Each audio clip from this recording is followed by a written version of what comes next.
Welcome to Facts TV News, where everything is true. Partially decomposed body found in Raytown Gully.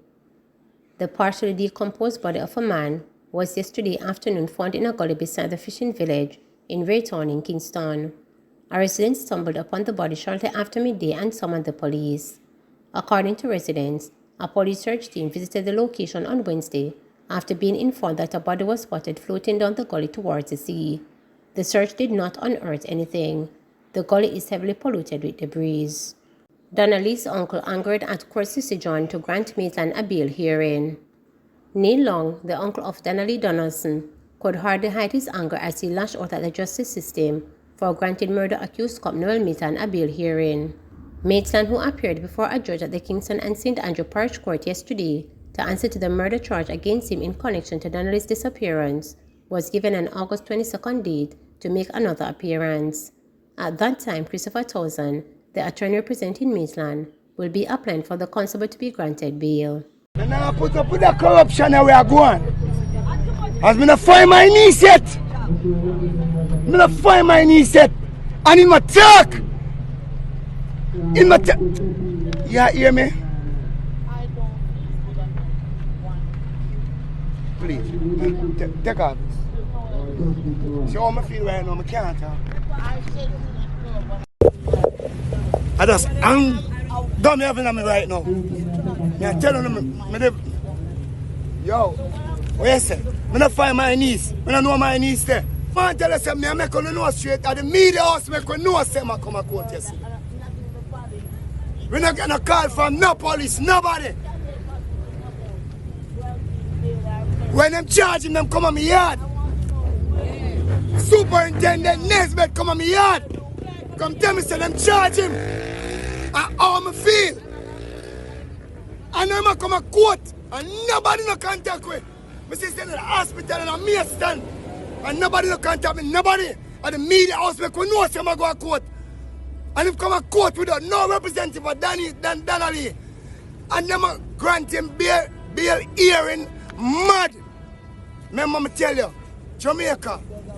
Remember me telling you, Jamaica. That's how long me call up on you. We're not going to stand up and make JCF and the government deal with the people, sir. They come knees to my yard. Bill. I must say right now, I'm not feeling good about that because first I would want to say, how can someone charged for murder, even in thought of a judge or even thought of anyone, can they really say about bail? I just want to ask that question really because for him to be said he would think of granted bail, I don't know where there's any justice we have getting.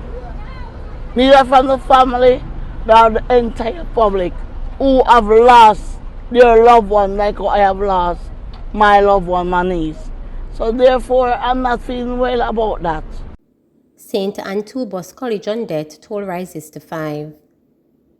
The death toll from the 2 bus collision on the Salem Main Road in Runaway Bay, St. Anne on Sunday, July 26, has risen to 5.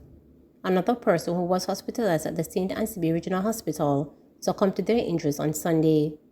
Chief Executive Officer at the hospital, Dennis Morgan, made the disclosure on Friday morning. The deceased has been identified as 55-year-old Winston Brown.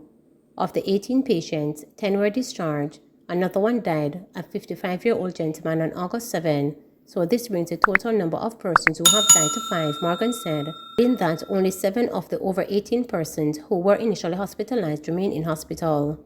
To date, we have 7 people remaining in hospital, 5 males and 2 female patients, he disclosed. Morgan's death follows those of 38-year-old bus driver Kermit Grant, 56-year-old Elizabeth Palmer, 20-year-old Kajay Palmer, and another man who succumbed at the Conway Regional Hospital. In the meantime, Morgan reiterated that a shortage of blood has been hampering surgical procedures on the injured persons.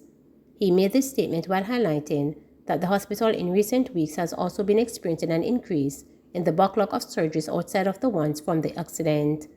And then you have cases that are not from the accident that would have required surgery. So here you have a backlog, which is normal in the big scene of things because you would have been dealing with persons who would have been scheduled for surgery such as hernia cases and so on, and you have that pile up, he explained.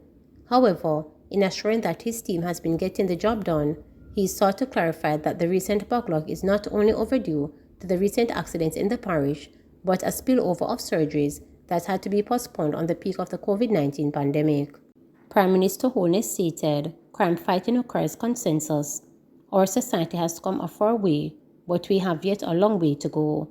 We can only have true and lasting peace with a unified approach." We faced an existential threat of political violence to our state. Existential threat. When, coming up to the 1980 election, had several hundred people died. And elections subsequent to that, we had political violence being used as a tool of electing our government. Some of us may not know it, and some of us would have forgotten about it. But we brought an end to that when the political class got together and formed an institution called the Electoral Commission of Jamaica. First was the Electoral Office, now it's the Electoral Commission.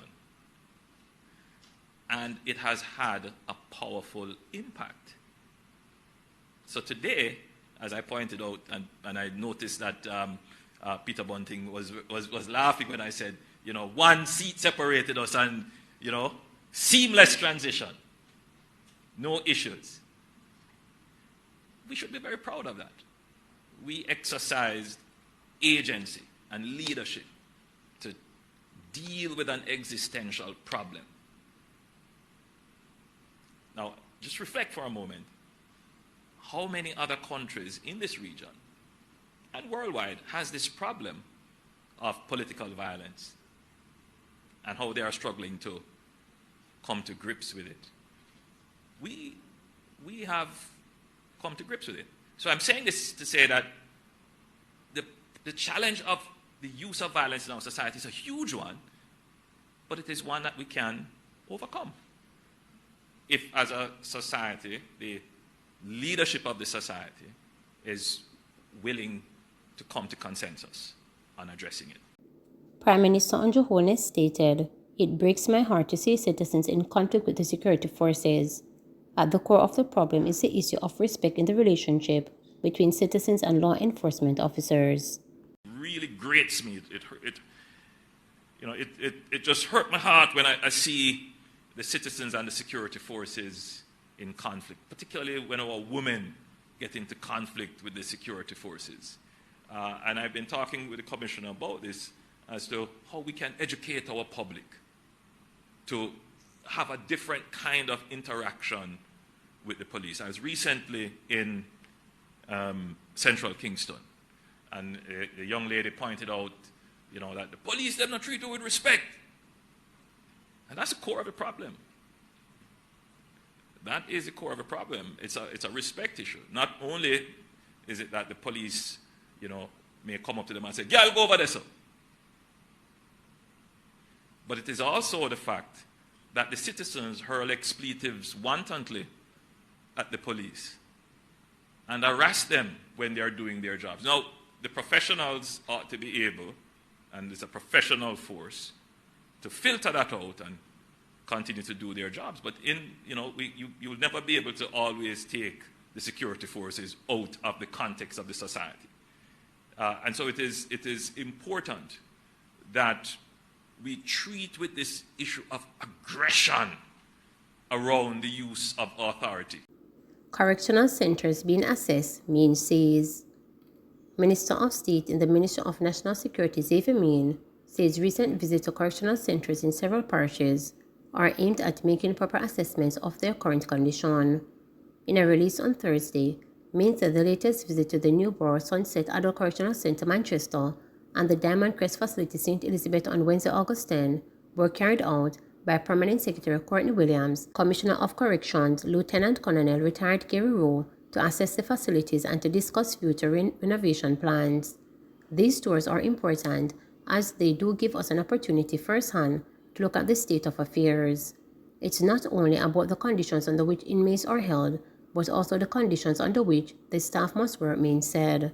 The state minister said the tour of Newborough was particularly encouraging, noting that the ministry's team was given an extensive look at the rehabilitation activities taking place, and they walk away very impressed. He cited several of the agricultural activities taking place at the facility, pointing to pig and chicken rearing and the planting of cash crops, all involving inmates. There is also an expansive banana cultivation work going on, the state minister added. Main said this was the first time the ministry team was venturing outside of Kingston and St. Andrew area, and that the New Burton and Diamond Crest Correctional Centers are both two of the facilities of the Department of Correctional Services will be looking at, especially since the successful rehabilitation of inmates is a critical part of the ministry thrust as it relates to persons leaving prison and re-entering society. The state minister said, in everybody's interest that prisoners do more than just be centers of incarceration, as oftentimes former inmates find themselves in a world very different from the one they left years before. He pointed out that without a job, money or access, many former prisoners find it difficult to rebuild their lives, making them susceptible to all ill-advised temptations. Please remember to subscribe, like, share, and click the notification